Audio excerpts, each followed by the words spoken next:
The moment everything fell apart. At 2:14 p.m., inside the Royal Crest International Bank, everything exploded into chaos. A deafening alarm blasted through the building. Red warning lights spun across the walls. The steel doors locked themselves with heavy clanks that echoed like thunder. And in the middle of the lobby stood Evan Keller, clutching a black duffel bag stuffed with money that wasn't supposed to be in his hands yet. His voice shook. Someone messed up. This was the moment a tiny mistake triggered the world's most infamous bank heist. But how did it all collapse so fast? To understand that, we need to go back. The file he should never have opened. Before the alarms and panic. Evan was just a quiet phone repair guy. He worked long hours, earned very little, and lived a simple life fixing crack screens. One ordinary afternoon, a man walked into his shop with a broken tablet. He spoke calmly. Don't open any folders. Just change the screen. But when Evan lifted the glass, the tablet flickered on for a single second, just long enough for him to see a file name appear. Royal Crest Vault Layout, Final.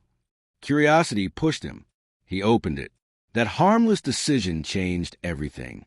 The next day, the same man returned. He stared at Evan and asked, "You saw something, didn't you?" Evan lied, but the man's cold smile told him the lie didn't work. You're part of it now. 3 nights later, the Royal warning came. A black SUV stopped outside Evan's apartment. 3 masked men stepped out and threw the smashed tablet at his feet. One of them said, "Tomorrow you're coming with us." Evan's life took a turn he could never escape. The unexpected role. The next morning, Evan found a message under his door. 2:11 p.m. Bring gloves. He panicked. He didn't want to be involved. He went to his shop to calm down, but someone had broken in. His equipment was gone, and the cameras were destroyed. It wasn't a robbery. It was a warning. Later that day, the black SUV returned.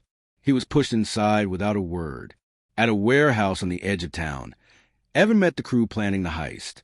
The driver, the architect, the ghost, and their leader, the Hand. The Hand told him, "You open the file. You know things we can use. You're not leaving." Evan's job was simple. Trigger a device that would turn off the security cameras during their 15-second reboot window. A tiny job, but in a heist this big, tiny things matter the most. Then the Hand showed him something terrifying, a blueprint of the bank with a red circle labeled Inside Man. Someone working in the bank was helping them. "You'll meet him tomorrow," the Hand said. Evan felt his whole world closing in. The Inside Man. At 5:30 a.m. the next morning, Evan was taken to a quiet diner. Only one person sat inside, a bank employee in a gray suit. He slid into the booth beside Evan and said, "You're late." Evan felt his stomach twist. The Inside Man explained the final details. At 2:11 p.m., the cameras restart for 15 seconds. He would disable motion sensors. Evan would trigger the blackout manually. The crew would enter through a service door. Simple in words, dangerous in reality. Evan whispered, "Why me?" The Inside Man answered, "Because you already know too much. It's safer if you stay close." As they left the diner, a police patrol car rolled in. 2 officers walked toward the door. The Inside Man whispered, "Stay calm. If they notice anything strange, this whole thing collapses." Evan froze as one officer looked directly at him. "You okay? You look pale." Evan could barely breathe. The heist almost fell apart right there. The final hours before the heist. The day before the heist moved faster than Evan expected. Back at the warehouse, everyone was preparing. Loading bags, checking maps, rehearsing movements. The ghost handed Evan the small trigger device. "This is your moment. Don't mess up." Evan practiced pressing the button over and over. His hands wouldn't stop shaking. He didn't want to be part of this. But there was no way out. The Hand pulled him aside and said quietly, "If your timing is wrong, we get caught. And if we get caught, you're the first to fall." The pressure crushed him. Then, suddenly, the warehouse door burst open. A crew member stumbled in, panicked. "The Inside Man, he's missing." Everyone froze. Without him, The whole plan was at risk. The mistake that started it all. Even with the inside man missing, the crew moved forward. There was no time to rebuild the plan. No time to rethink anything. At exactly 2:10 p.m., everyone took their positions outside the Royal Crest International Bank. Evan sat in the back of the van, staring at the countdown on his device. 10 seconds. 9. 8. People walked in and out of the bank like it was any normal day. Cars passed by. No one knew what was coming. Evan whispered, "Just press the button. Just do your part." 3, 2, 1. He pressed it, and then everything went wrong. Inside the bank, an unexpected system update triggered early. The cameras didn't reboot at 2:11 p.m. They rebooted at 2:14 p.m., 3 minutes late. The ghost shouted, "They're still on." The architect yelled, "Stop, stop, pull back." But the crew was already inside the bank. And at that exact second, the alarms exploded through the building. This was a mistake. The one wrong moment. The one tiny miscalculation that turned a simple plan into the world's most infamous bank heist. The moment the plan died, the alarm shook the entire street. Evan felt the vibration through the metal walls of the van. His ears rang. His hands went cold. Inside the bank, he could hear shouting, footsteps thundering, someone screaming, "The cameras are still on!" Who triggered the system? He stared at the red light on the device he had pressed. It was still blinking like a heartbeat. "I pressed it at the right time," he whispered.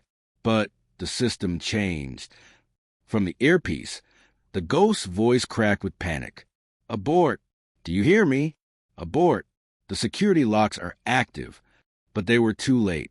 The heavy steel doors of the bank slammed shut one by one. Thick barriers dropped from the ceiling like traps. Everyone inside was locked in. For a moment, the world outside looked calm. Cars drove past like nothing was happening. A man walked his dog. A woman pushed a stroller. The city had no idea that inside that building, everything was falling apart. The van door suddenly swung open. The architect climbed inside, mask on, anger burning in his eyes. He grabbed Evan by the shirt and pulled him forward. "You ruined everything." Evan tried to speak, but his voice broke. I pressed it on time. Someone updated the system. The timer changed. "I didn't." The architect shoved him back. "Doesn't matter. The hand wants you inside." Evan blinked fast. "Inside? What do you mean inside? The doors are sealed." "The maintenance hatch," the architect growled. "The only door they didn't lock. You're crawling through it." Evan's stomach twisted. He could barely breathe. Before the architect could drag him out, police sirens screamed in the distance. 1 car, then 2, then 3 more. They were coming fast. The architect cursed. They responded too quickly. Someone tipped them off. Evan looked at him, terrified. "Was it the inside man?" he asked. "Or someone in your crew?"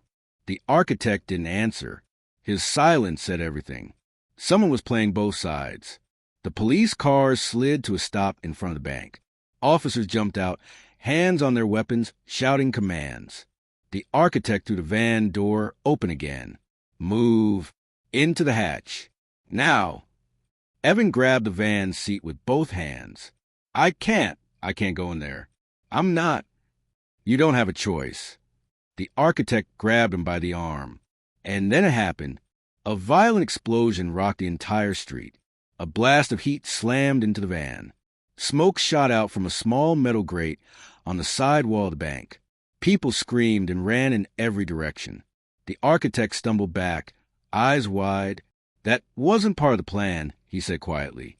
Inside the bank, someone had detonated something. Someone had gone rogue. The plan wasn't broken anymore.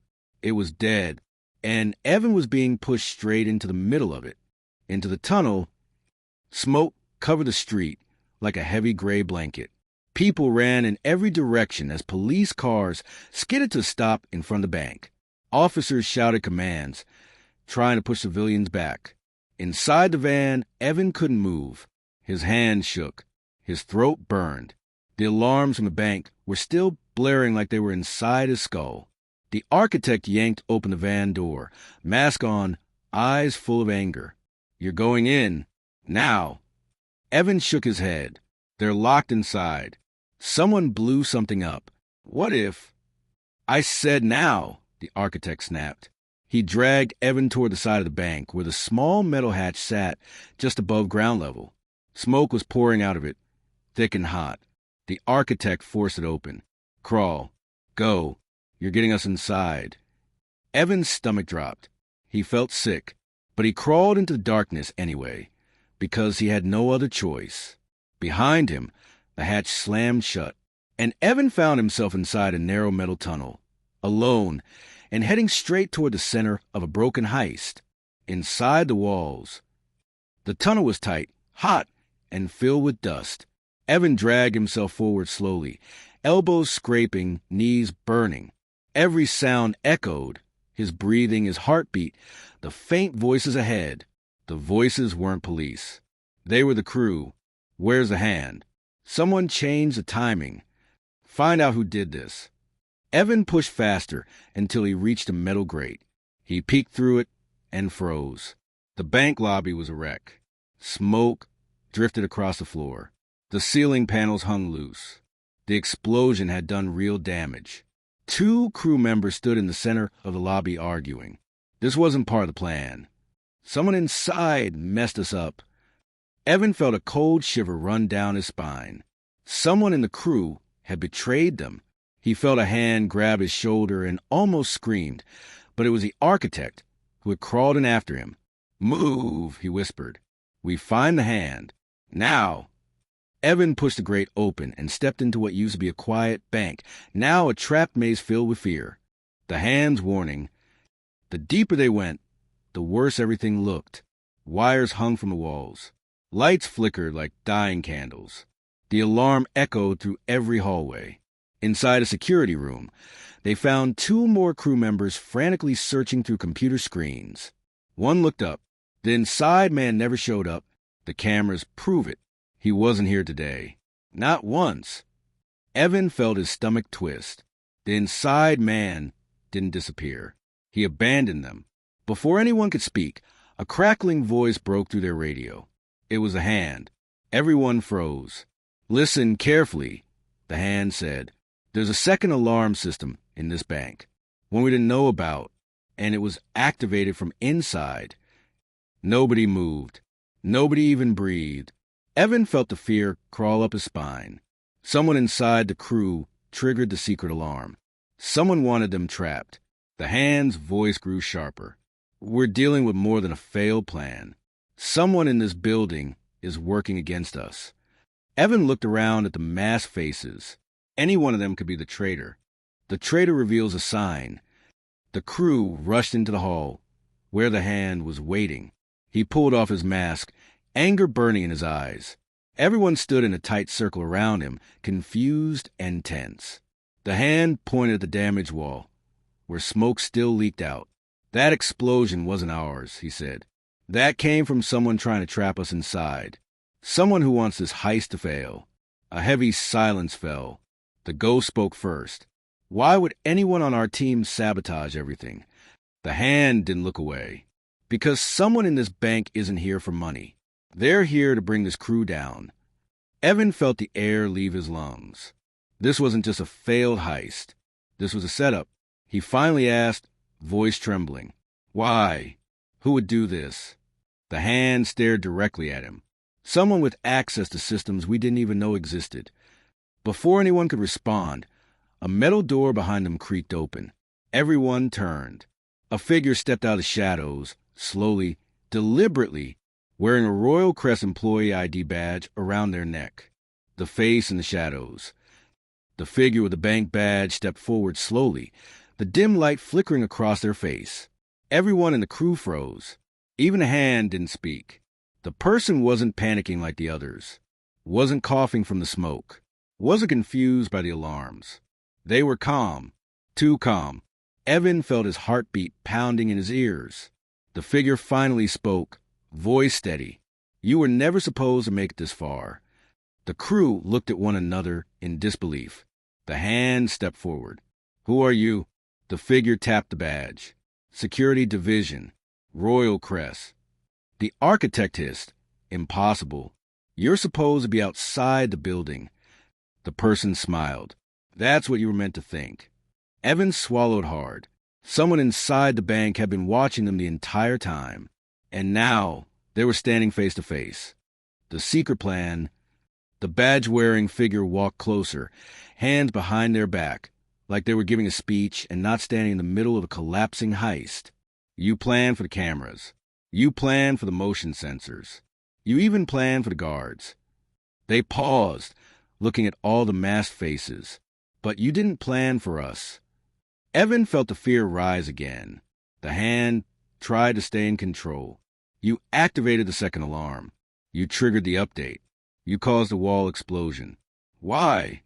The figure nodded. All true.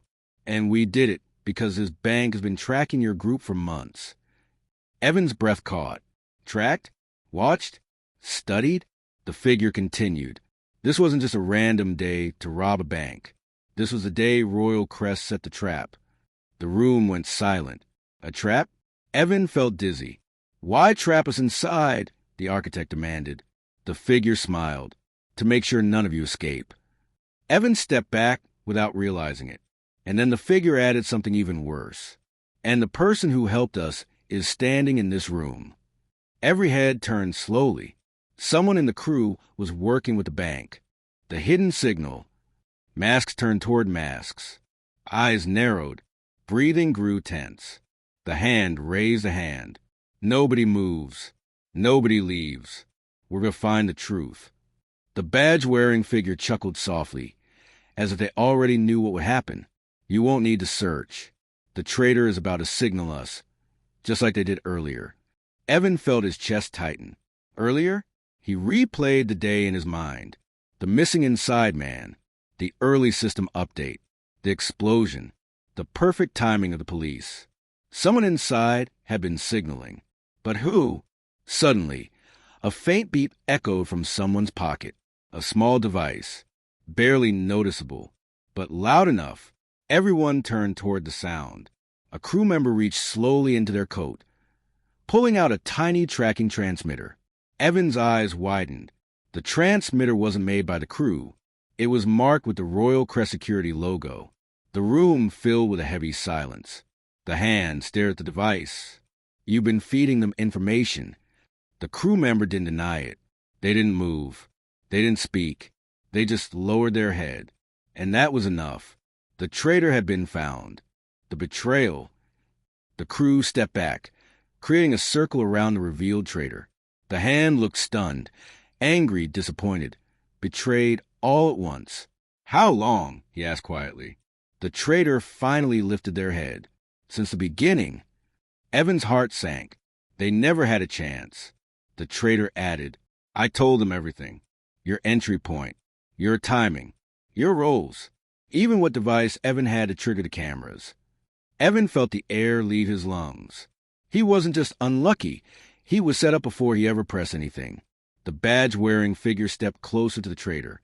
You did well, they said calmly. The traitor nodded. I told you they'd be desperate enough to push the new guy into the bank. I told you he'd pressed the trigger too early. Evan felt his knees weaken. This was planned. Every mistake. Every moment of fear. The traitor turned toward him. You were the easiest piece of all.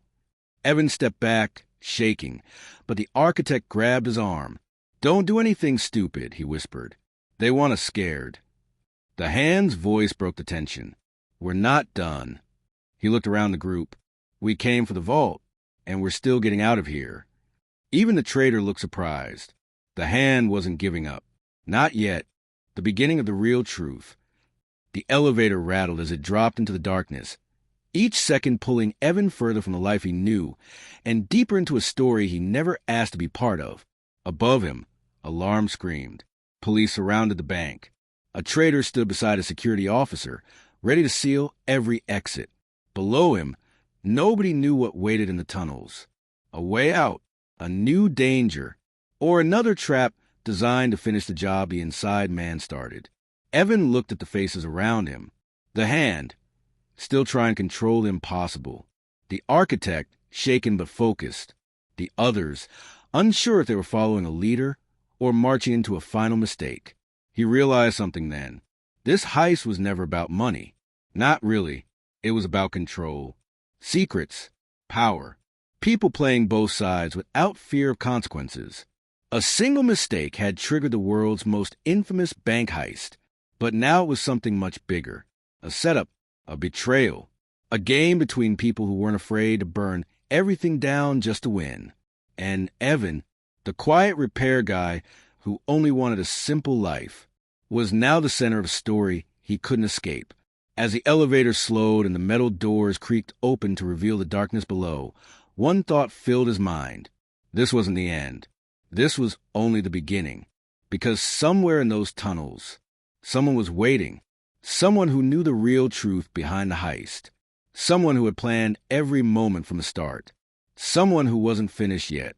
And Evan understood something terrifying. The only way out was to face whoever had started all of this. The lights flickered once, twice, then everything fades to black, leaving one final question. What really lies beneath the Royal Crest Bank?